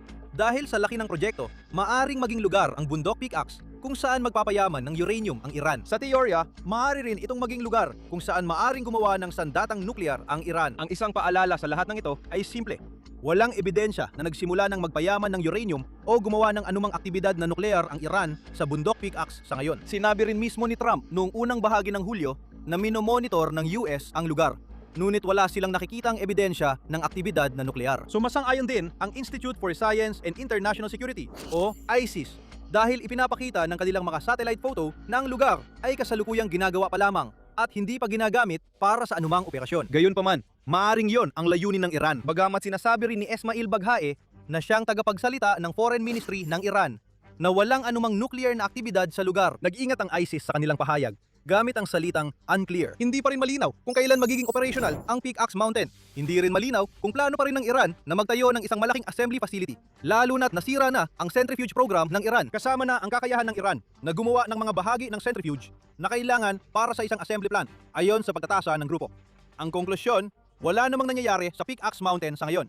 Pero ito ay isang underground base. Ano man ang nasa ilalim ng bundok ay nakatago sa paningin at sa abot ng nalalaman ng sinuman. Maaaring nagsimula ng maghukay ng mga tunnel ang Iran mula sa bundok papunta mismo sa Natanz. Maaring may paglilipat ng nuclear na material na nangyayari ngayon at walang nakakaalam dahil ang mga satellite photo ay nakikita lang kung ano ang nangyayari sa ibabaw ng lupa. Maaring hakahaka lang natin yon, pero posible rin naman. Ngayon, may malinaw na tayong ideya kung ano ang Pickaxe Mountain. Pero may mga tanong pa rin na natitira. Kaya bang tamaan ng US ang lugar na yon? At kahit kaya nila, gagawin ba nila? Tatalakayin natin ang mga sagot sa mga tanong na yan at susuriin kung ano ba talaga ang pinakaugat nito sa ilang sandali. Pero una, paalala lang na nanonood kayo ng military show. Kung may natututunan kayo mula sa aming channel, ngayon ang tamang panahon para mag-subscribe at enable ang notifications para siguradong makita ninyo ang mga susunod naming palabas. Kaya ang malaking tanong, kaya bang tamaan ng US ang bundok pickaxe ng sapat para magdulot ng pinsalang kailangan upang mapatigil ang operasyon ng lugar na yon? Mukhang naniniwala si Pete Hegseth, ang kalihim ng digmaan ng US, na kaya nila yon. Nang tanungin siya tungkol sa mismong tanong na ito, sumagot si Hegseth, marami sa aming mga kakayahan ay classified. Bago pa niyang idagdag. Pero kung may sinuman sa mundo na kayang abutin ang kahit ano saan man sa balat ng lupa, ito ay ang militar ng Estados Unidos. Ang pinakamakapangyarihang militar sa buong mundo. Malabo ang pinakamagandang salitang magagamit natin para ilarawan ang pahayag na yon. Dahil kakaunti lang ang ibinigay ni Hegseth na totoong estratehiya para atakihin ang bundok pickaxe. At may magandang dahilan kung bakit tila nag-iiwas si kalihim ng digmaan. Mahirap talagang pasukin ang bundok na ito. Tandaan ang sinabi ni Acton na imposibleng tamaan ang isang bunker na sobrang lalim sa ilalim ng lupa. Dinagdagan pa ni Acton ang pahayag na yon sa pamamagitan ng pagtuturo na maaring atakihin ng US ang mga pasukan at labasan ng bundok pickaxe na nagbibigay ng ideya kung anong paraan ang maaaring gawin. Pero bago yon, marami pang dahilan kung bakit mahirap pabagsakin ang nuclear site na ito. Itinuro ng DW na ang pagkakalibing ng higit 100 metro o higit pa sa ilalim ng lupa ay nangangahulugan na ang bundok pickaxe ang pinakamalalim sa lahat ng pasilidad na itinayo ng Iran hanggang ngayon. Dahil dito, mas magiging mahirap itong sirain gamit ang mga uri ng airstrike na isinagawa ng US laban sa Natanz at iba pang nuclear site. Sasagutin ng US at ni Hegseth ang isyung ito sa pamamagitan ng pagtuturo na may mga bunker-busting bomb ang Amerika. Gayunpaman, kung kaya bang sirain ng pinakamalaki at pinakamakapangyarihang mga bumbang yon ang isang pasilidad na nakabaon ng kasing lalim ng nasa Pickaxe Mountain ay hindi pa rin tiyak. Sa teorya, posible itong mangyari. Pero para magtagumpay ang US, kailangan nilang gamitin ang pinakamalaki nilang bunker buster, ang GBU. 57 Massive Ordnance Penetrator o MOP. Idinisenyo partikular para sa mga target tulad ng Pickaxe Mountain Ang dambuhalang bumbang ito ay may bigat na 13,600 kilo at kayang tumagos sa mga matitibay at nakabaong target sa ilalim ng lupa. Ayon sa Army Recognition, ang warhead na nakakabit sa MOP ay may bigat na nasa pagitan ng 2,000, 82 at 2,600 kilo. Kaya hindi 13,600 kilo ng purong lakas ang ihahatid ng US. Mga isang anim na bahagi lang ng MOP ang talagang nagdudulot ng pinsala, pero hanggang 2,600 kilo na sumabog sa loob ng isang saradong pasilidad ay higit pa sa sapat para magdulot ng matinding pinsala sa estruktura. Gayunpaman, ang pagtagos talaga ang mahalaga dito. At dito naharap sa hamon ang US. Ang MOP ay kayang tumagos ng hanggang 60 metro sa bato o pinalakas na konkreto. Kulang yon ng 40 metro kumpara sa target sa Pickaxe Mountain. Kung ganito ang sitwasyon, ano ang maaaring gawin ng US para masiguradong masisira nila ang pasilidad? Ang malinaw na sagot ay ulitin ang mga pag-atake. Umaasa sa katumpakan ng MOP na may circular error, probable na ilang metro lang ang layo para tapusin ang natitirang trabaho. Ito ang pinakasimpleng estratehiya. Tamaan ang Pickaxe Mountain ng isang beses para makalusot ng hanggang 60 metro ang lalim, pagkatapos tamaan ulit ang eksaktong parehong lugar para makapasok mismo sa pasilidad. Kailangang asikasuhin ng US ang mga air defense na nakapaligid sa pasilidad para maging posible ang ganitong paraan, at may posibilidad na may pumalya. Kung magkamali ulit sa target sa pangalawang pagkakataon, kakailanganing ulitin ang operasyon hanggang sa makasiguro ang US na natamaan na nila ang underground facility ng Iran. Delikado at magastos yon. Bawat MOP ay nagkakahalaga ng milyon-milyong dolyar, at isang air defense unit lang ng Iran ang kailangan para maka-score ng direktang tama at gawing kapahamakan para sa US ang pag-ataking yon. Mahirap ding matukoy kung gaano kalaki ang pinsalang nagawa, kung meron man. Ang Pickaxe Mountain site ay nasa ilalim ng lupa, kaya hindi madaling matukoy ang pinsala gamit lang ang mga satellite photo. Pero baka may isa pang opsyon. Nabanggit na ito ni Acton. Atakihin ang mga labasan at pasukan. Napansin ng ISIS ng Pickaxe Mountain ay tila may dalawang pares ng mga pasukan sa ibabaw ng lupa na magiging malinaw na target para sa US at sa kanilang malalaking bunker buster. Itinuro rin ng parehong grupo na ang mga pag-atake noong nakaraan ay maaring magsilbing gabay sa magiging diskarte ng Amerika sa Pickaxe Mountain. Sa ilang mga pagkakataon, tinarget ng US ang mga ventilation shaft na mga mahihinang bahagi na maaring magbigay daan sa isang sandata tulad ng MOP na makapasok ng mas malalim kaysa sa karaniwan kapag tumama ito sa lupa. Itinuro rin ng ISIS ang mga linya ng kuryente sa ibabaw ng lupa na kinakailangan para mapanatiling gumagana ang pasilidad.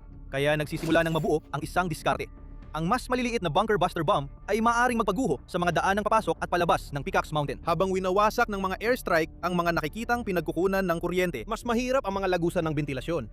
Walang ibang may hawak ng mga plano ng Pickaxe Mountain site kundi ang Iran. Gayunpaman, may mga plano ang Amerika para sa mga naunang site na itinayo ng Ahmad Nuclear Weapons Program ayon sa ISIS. Maaaring gumawa ng mga palagay tungkol sa konstruksyon, at kahit hindi tamaan ng MOPs ang mga bentilasyon, maaring sapat na ang pinsalang dulot sa ibabaw ng lupa para mapatigil ang pasilidad na magbibigay ng oras sa Amerika para paulit-ulit na subukan tapusin ang trabaho. Kung may tiyaga, may paraan.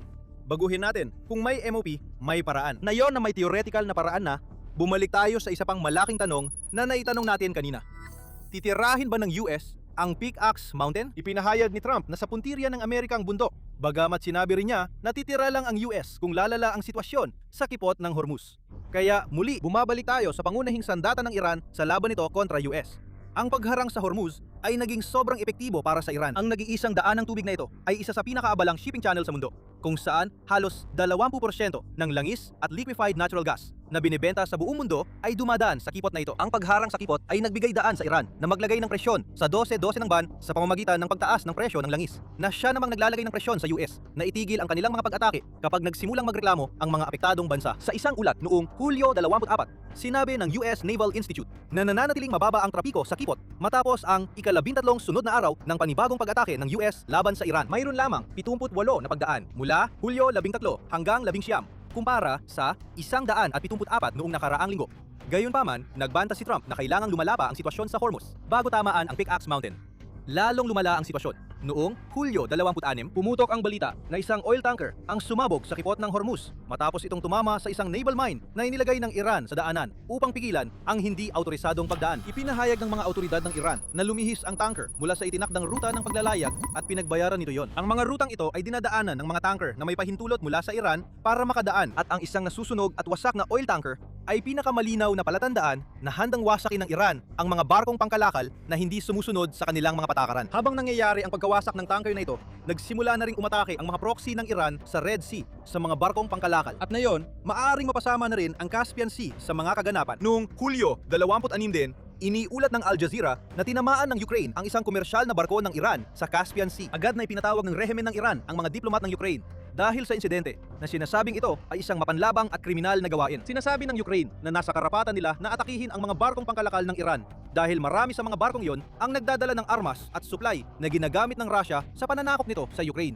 Parang bariles ng pulburan na ang sitwasyon at napakaikli ng mitsa. Maaring sumiklab na ang labanan sa pagitan ng Iran at Ukraine at malinaw na hindi pakikinggan ng Iran ang mga babala ni Trump na lumayo sa Hormuz. Nakahanda na ang lahat ng kailangan para sa isang pag-atake ng US laban sa Pickaxe Mountain ngayon. Matapos ang lahat ng nangyari nitong mga araw mula nang ibigay ni Trump ang kanyang babala, maaaring pinaplano na ng US ang pag-ataking yon habang tayo ay nagsasalita. Gayunpaman, hindi natin maaaring baliwalain ang katotohanang karamihan ay naniniwalang hindi pa operational ang Pickaxe Mountain. Iyon ay nagbubunsod ng mga tanong tungkol sa tunay na halaga ng ganitong pag-atake para sa US habang sinusubukan nitong pigilan ang pinaniniwalaan nitong lumalakas na kakayahang nuklear ng Iran. Hindi nalihim na sa kabila ng lahat ng ingay tungkol sa Strait of Hormuz ang programang nuklear ng Iran ang pinakamalaking pinagtatalunan ng Amerika. Hindi pa nagbunga ng sandatang nuklear ang programang yon. Hindi rin malinaw kung talagang balak ng Iran na gumawa ng nuklear na armas o kung gumagawa lang ito ng enriched uranium para magbanta ng posibilidad ng hindi naman tinutuloy. At dahil sa mahabang kasaysayan ng Iran sa pagsasagawa ng mga lihim na proyektong nuklear, hindi kailanman makakasiguro ang US sa anumang sinasabi ng rehimen ng bansa. Maaring operational na ang Pickaxe Mountain. Baka may ginagawa na talagang mga sandatang nuklear. Ang dalawang maaaring na yon ay agad na ginagawang mahalagang target ang bundok para sa US. Bukod pa dun, kahit hindi pa talaga gumagana ang bundok ng Pickaxe, malinaw na balak talaga ng Iran na paganahin ito. Hindi sila gagastos ng ganun kalaki ng oras at pera sa paggawa kung hindi naman nila balak gamitin ito. At para sa US, ang isang preemptive strike bago pa man mag-operate ang pasilidad ay maaring kasing halaga ng pag-atake sa isa sa mga pasilidad nuklear ng Iran na tiyak nilang aktibo. Maaring sabihin ng US na nagawa na nito ang kinakailangang pinsala sa iba pang mga nuclear site ng Iran. Ang Natanz na nabanggit natin kanina ay tinamaan noong 2025 at muli noong Marso. Ang Isfahan na pinakamalaking nuclear research complex ng Iran ay tinamaan ng submarine-launched cruise missiles noong Operation Midnight Hammer. Bagamat may sapat pa ring aktibidad sa lugar para isaalang-alang ng US ang isa pang pag-atake. Ayon sa ulat ng Wall Street Journal, ang Kalagan dalawa ay tahimik ding muling itinatayo matapos ang mga pag-atake noong Oktubre 2024 at Marso 2026. Maring hindi na mahalaga ang Fordo. Ito ang lugar na tinarget ng US gamit ang ventilation shaft strategy na iminungkahi naming maaring gamitin din sa Pickaxe Mountain. Mayroon pa ring mga target sa ibabaw ng lupa sa lugar na yon. Kaya magandang target ito para sa panibagong pag-atake. Kaya may mga option pa ang Amerika. Pero sa totoo lang, ang Pickaxe Mountain na ang naging pangunahing target. Kung hindi ito ang pangunahing target, hindi ito tahasang babanggitin ni na Trump, Hegseth at ng administrasyon. Para sa US, maaring hindi ito tungkol sa kung gumagana pa ang pasilidad o hindi. Maaring ang Pickaxe Mountain ay tungkol sa menseng ipapadala. Ito ang pinakamalalim na nuclear facility ng Iran. Kung magagawa ng US na tama ng pasilidad na iyon gamit ang kanilang maps, matututuhan ng Iran na kahit maghukay pa sila ng sobrang lalim sa ilalim ng lupa na technical na lampas na sa abot ng maps, hindi pa rin yon solusyon. Maaring magdulot yon ng pressure sa Iran na tapusin ang blockade sa Hormuz. Sa ngayon, mukhang iyon ang plano ng Amerika. Tanging panahon lang ang makapagsasabi kung seryoso talaga ang US sa mga banta nito tungkol sa bundok ng Pickaxe. Ang tanging sigurado lang ay ang bagay na matagal nang itinatago ng Iran ay siya na ngayong pangunahing target ng militar ng Estados Unidos. At maaring hindi lang MOP ang dalhin ng US sa bundok ng Pickaxe. Ang mas maliliit na bunker buster na may bigat na 900 at 7 kilo ay nagamit na laban sa mga lungsod ng misil ng Iran kung saan gumuho ang mga lagusan at nawasak ang mga pasukan. Maaaring gamitin din kaya ang mga mas maliliit na bomba sa bundok ng Pickaxe? Magpasya ka kung makakatulong ang mga ito sa US sa pamamagitan ng panonood ng aming video kung saan sinusuri namin ang dati nilang paggamit sa Iran. At kung nagustuhan mo ang video na ito, huwag kalimutang mag-subscribe sa Military Show at i-enable ang notifications para maging updated ka sa aming mga balita tungkol sa pinakabagong kaganapan sa Gulf Region. At maraming salamat, gaya ng dati, sa iyong panonood.